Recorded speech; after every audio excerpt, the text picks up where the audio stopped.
India, equipped with high-standard warships and submarines, is no lesser than any other Western country in its defense capabilities.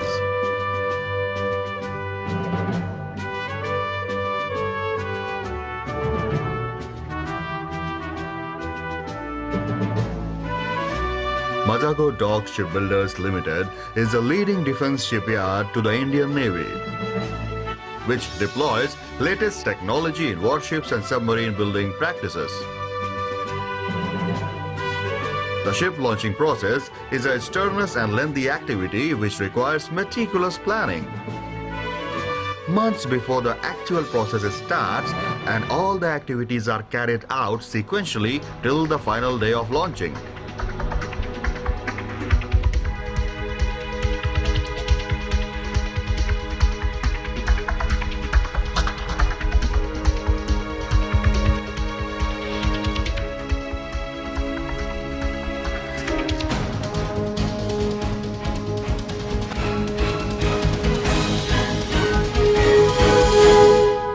Visakhapatnam, the first of the P-15 Bravo series ships being built by Mazagaon Dock Limited, will be included to Indian Navy in 2018.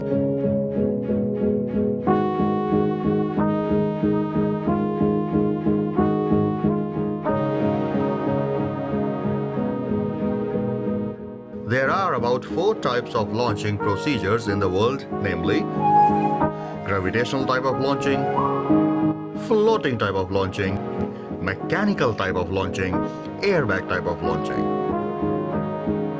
Visakhapatnam used gravitational type as Mazagaon Dock has geographical advantage inherited with it for gravitational type of launching.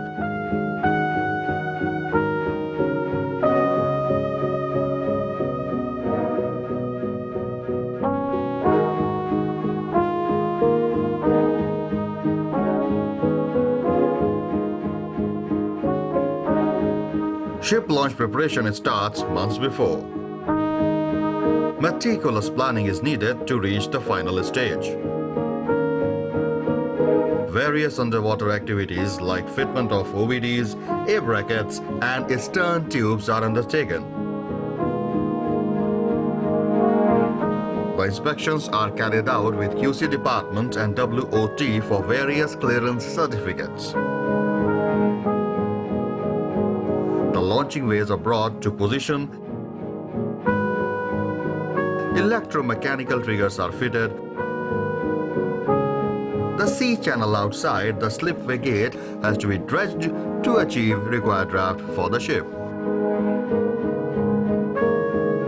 Launch grease, which is applied on standing ways and sliding ways, consists of 2 layers, base coat and slip coat. The bottom layer is called base coat. Base coat shall have a load-bearing capacity of 35 tons per square meter. It is loosened initially by boiling and will get hardened after application. The sample of base coat and slip coat are tested before authorities prior application. The technical requirements of base coat and slip coat are enumerated in the shown document.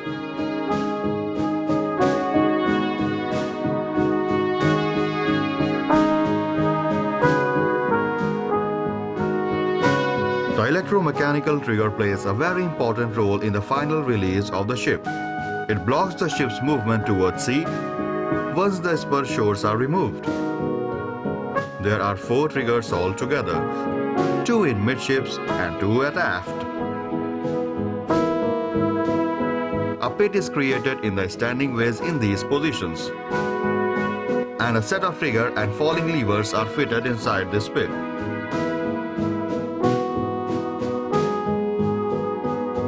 The stopper and falling off levers are released by a solenoid, which is in turn operated by the launching push button.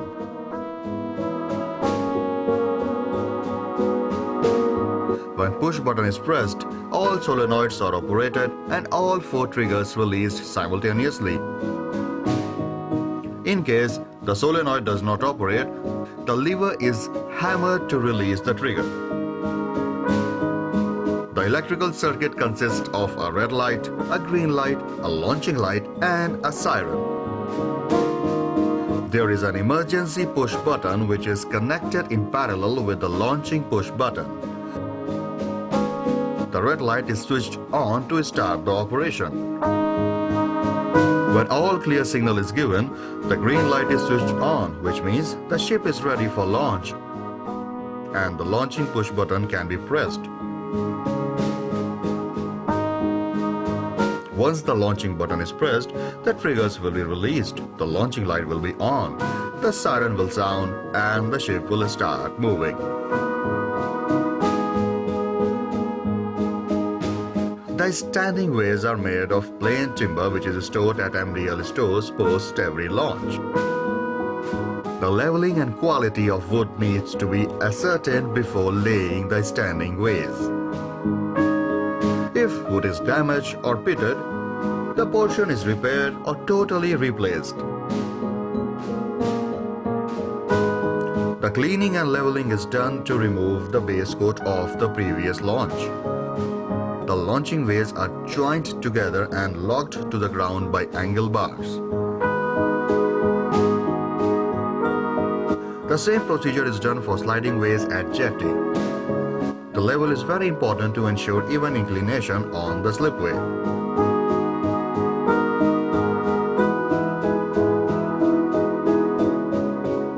Saddle plates are steel plates which are bent according to ship's shape and placed at fore and aft the ship. It is attached to and supported by 4 poppets on the sliding ways.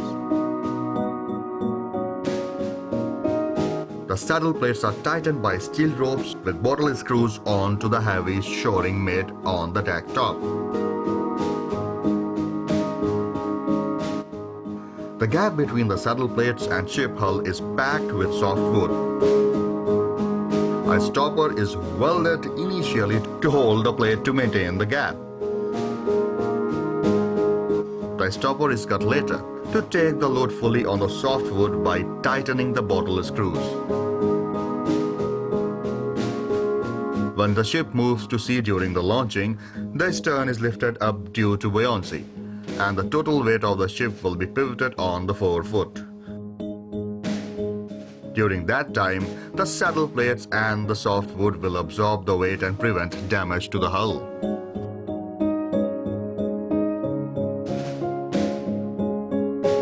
A wooden batten putty is nailed to the sides of the sliding ways to prevent the base coat overflow.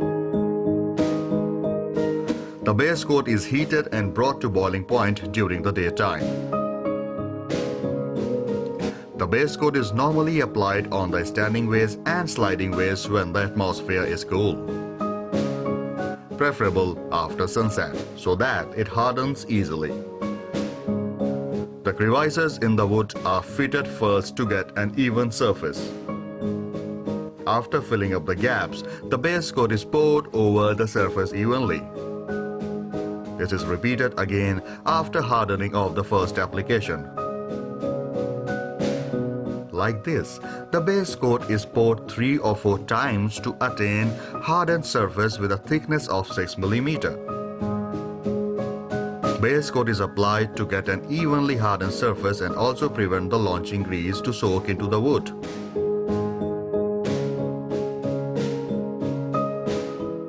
Once the surface is hardened, the batten putty is knocked off. The whole process is a continuous parallel activity and hence requires a group of dedicated manpower.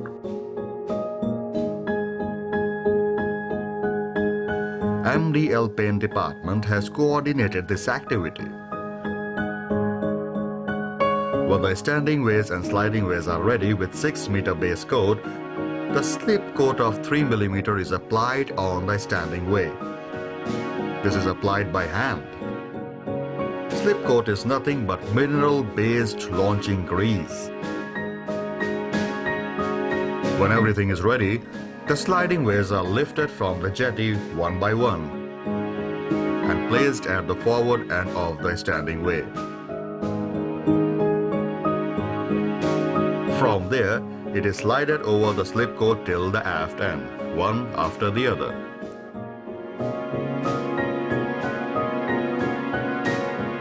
This activity is also a coordinated effort and is done at night with a dedicated team of shipwright, painters, carpenters, and riggers.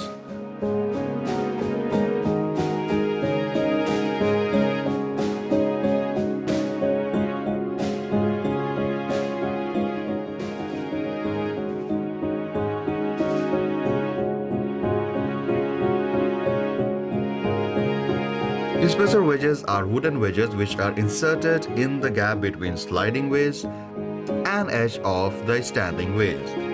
The wedge ensures maintaining an equal gap of approximately 25 mm between sliding way and the edge of the standing way. While placing the wooden spreaders between the parallel sliding ways, the spacer wedges are removed only in the end when ship is ready for launch. The starboard wedges are painted green and the port wedges red. Flat wooden wedges are loosely placed crisscross between the sliding ways and the poppets. These are later on rammed into position to take the ship's load on the launching cradle. The sliding ways are lashed together by using steel ropes to form a single long unit. Post-launching, these will be released and will float in water. The aft and forward ends of the sliding ways are lashed by steel ropes and secured on the deck with nylon ropes. When the vessel is in the sea, the nylon ropes are cut to free the sliding ways. These can be picked up by docking tugs and brought to shore. The same exercise is done for wooden wedges, spreaders and poppets so that they can be retrieved and brought to shore without being lost to sea. Even the soft wood between the saddle plates are connected together by ropes for retrieval. Part of it will be crushed when the ship's load pivots on the saddle plates during launching.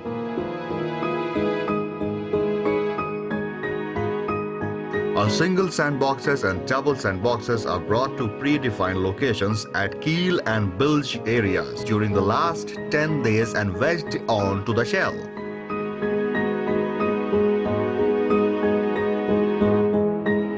The spreaders have great significance in holding the sliding ways in position.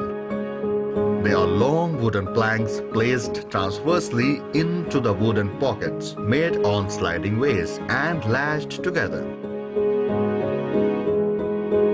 The spreaders for aft poppets are directly fixed on the poppets to render them sturdy to absorb the stress when the aft end strikes the sea water.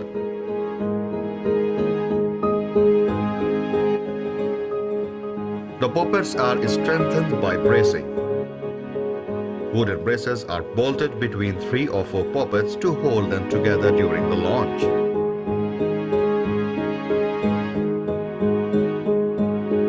Strain gauges are installed on the temporary shaft to measure the shaft deformation due to stern lift.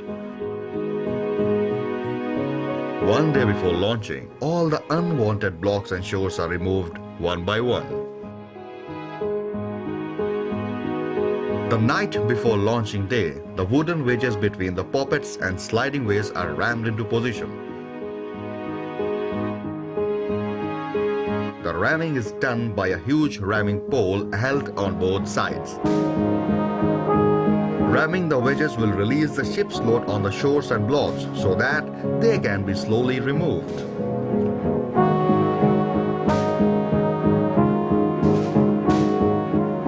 The aft standing ways, which extends up to sea, is prepared in the last lap.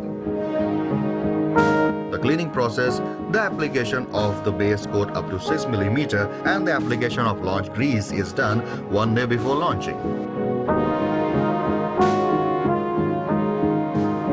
The saddle plate stopper is cut on the eve of the launching. Simultaneously, the bottle screws are tightened to tighten the saddle plates. The stoppers are gas cut in presence of firefighters, with continuous water spray on cut portions to avoid the fire hazard of softwood catching fire.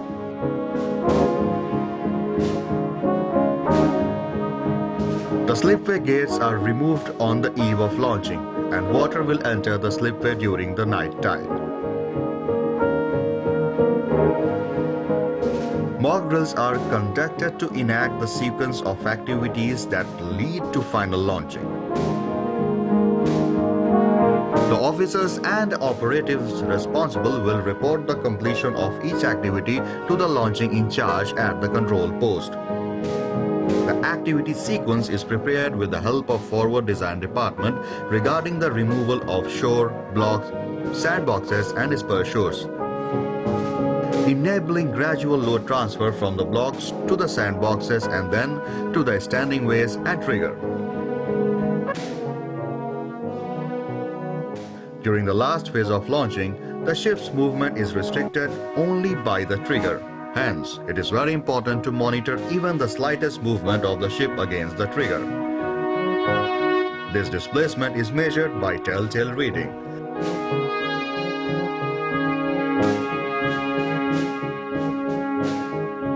Telltale sign includes two wooden bars fixed, one on sliding way and other the standing way, near all the four triggers.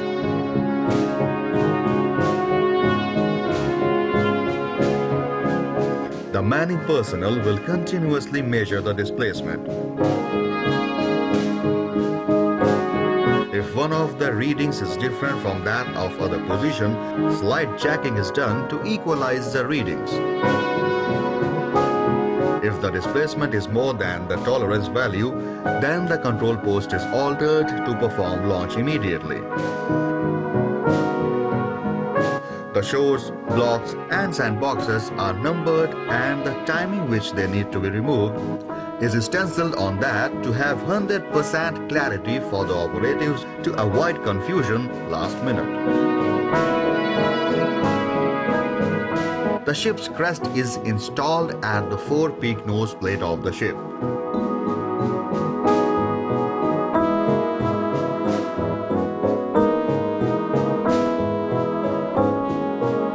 Director Shipbuilding takes continuous review of the site arrangements.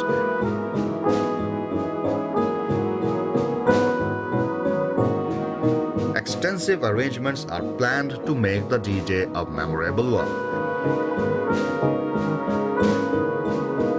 Administrative Department and Public Relations Officer have important roles to play in the extensive stage arrangements, public addresses and the reception of guests.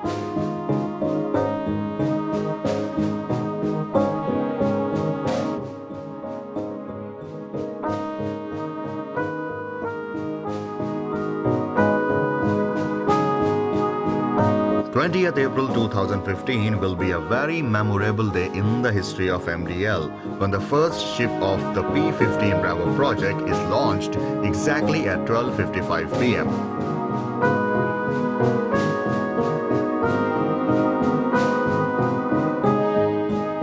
Time-wise, activity charts are prepared indicating the names of officers responsible for each activity.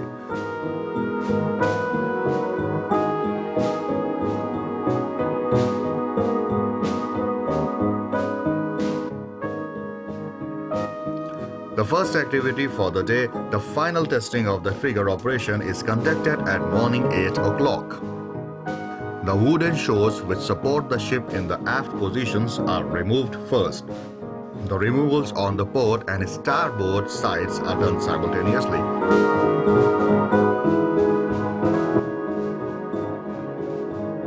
Bilge blocks are removed by gas-cutting intermediate spacer piece to release the load. Subsequently, the timber wedges are removed. Anti-fouling paint touch-up is undertaken at the removal area. Sandboxes are intermediate support measures during the transfer of load to launching cargo. They are steel boxes which contains a bag of sand and puncturing windows. Timber wedges are initially rammed between the sandbox and the hull. When the sandbag is punctured, the sand flows out and the timber wedges are loosened. Thus, the load on the sandbox is released. The steel box and the supports are toppled and kept in horizontal position after removal.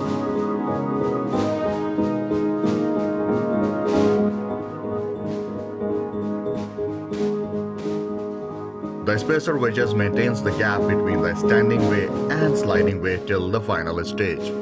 The dogs are metal spikes stuck between sliding ways and standing ways to restrict movement. The control post ensures that all the spacers and the dogs are returned back. The removal activity is carried out one by one as per schedule by separate teams of manpower simultaneously on both starboard and port sides. Tension builds up in the air as the final stage supports are taken away.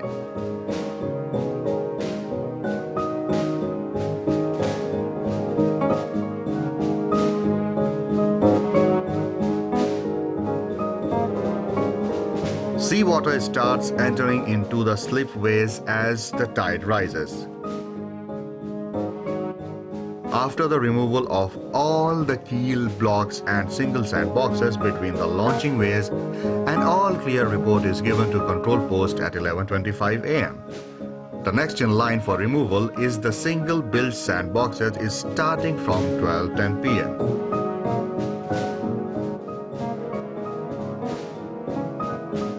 Meanwhile, the ceremony will follow its own timelines irrespective of the activities on the ground, since the ceremony, the puja and the transfer of the ship load has to culminate at one single point of time, that is 12:55 pm.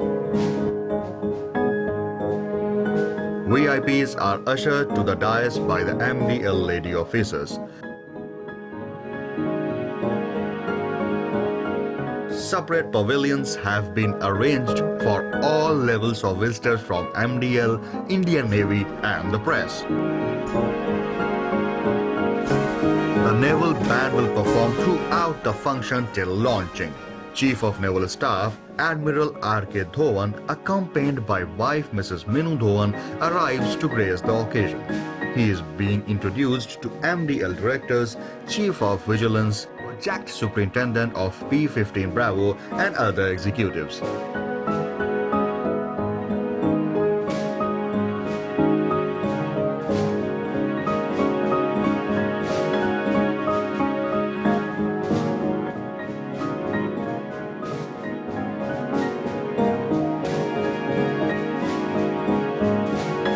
By this time, ship load has already come on sandboxes and spur shores only. The damage control team and the docking team will have to board the vessel prior to gangway removal. MBPT pilot is boarding the vessel at 12:10 pm to take control of the movements in sea channel after ship is afloat. Ship's gangway is removed at 12:15 pm. Thereafter, nobody will be able to board vessel.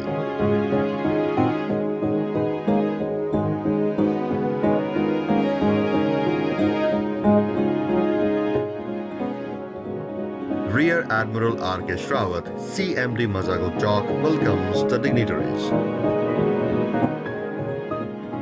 Admiral R.K. Dhawan, Chief of Naval Staff, addresses the gathering.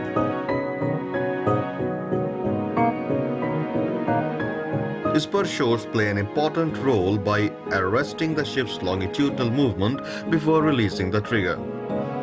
Spur shores located near trigger positions. These are removed simultaneously at 12:40 pm. Seawater has entered in considerably. The 4 numbers of double sandboxes are being removed. These are the final external supports to be removed. After this activity, the ship's load will be entirely transferred onto the launching cardle and the trigger. Operatives have to perform this activity standing in seawater because tide has reached its peak by now.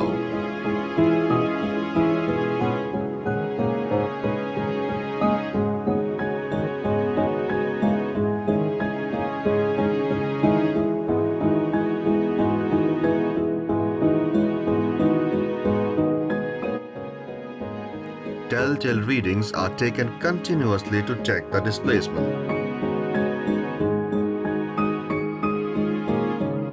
Mrs. Minu Dhawan, wife of CNS, is escorted towards the launching platform. Mrs. Dhawan is performing puja at the launching platform. The traditional breaking of coconut is performed on the forepeak of the ship.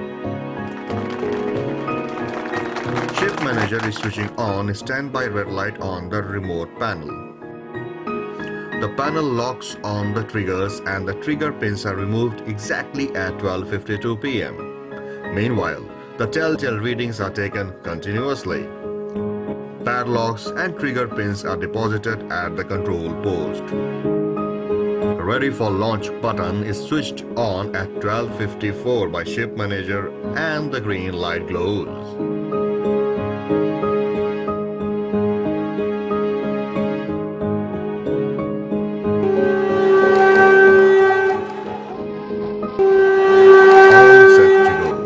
Mrs. Dhawan presses the launch button.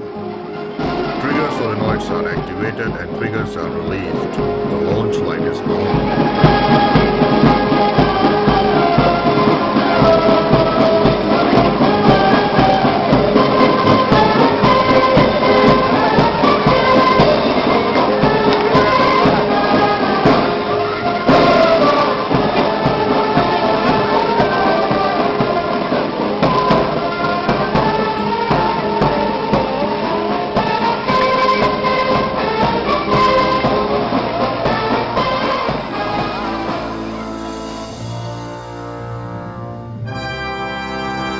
Finally, Visakhapatnam is launched.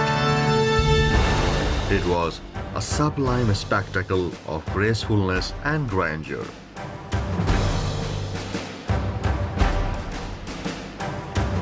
It was a perfect, beautiful and stable launch with no trim towards any sides. The best in the recent history of Mazagaon.